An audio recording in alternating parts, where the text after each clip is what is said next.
नमस्ते मित्रांनो, लग्नाची बेडी या मालिकेच्या होणाऱ्या सोमवारच्या भागामध्ये आपल्याला असं पाहायला मिळणार आहे की इकडे कृष्ण आणि मधू दोघीसुद्धा गप्पा मारत असतात। त्यावेळेस मधू कृष्णाला असं म्हणते की मी तुझ्यासाठी एक गिफ्ट आणलं आहे। त्यावेळेस कृष्णा म्हणते कोणतं गिफ्ट? त्यावेळेस मधू असं म्हणते की तुझ्या गोदा मावशीला एक मुलगी दत्तक पाहिजे होती ना, ती मुलगी आपल्याला मिळाली आहे असं म्हणताक्षणी लगेचच कृष्णा इकडे विचार करायला लागते।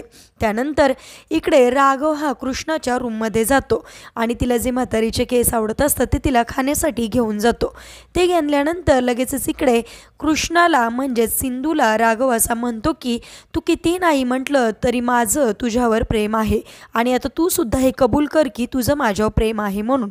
असं बोलता क्षणी लगेचच इकडे सिंधूच्या म्हणजेच कृष्णाच्या लक्षात येतं की खिडकीतून आपल्याकडे इकडे मधू बघत आहे आणि मधूसमोर मुद्दामूनच कृष्णा म्हणजे सिंधू राघवच्या कानाखाली मारते आणि त्यानंतर इकडे मधूला विश्वास पटतो की ही सिंधू नाही तर कृष्णाच आहे। त्यामुळे आता कृष्णाला म्हणजे सिंधूला तिच्या सावीचा पत्ता मिळताना आपल्याला पाहायला मिळणार।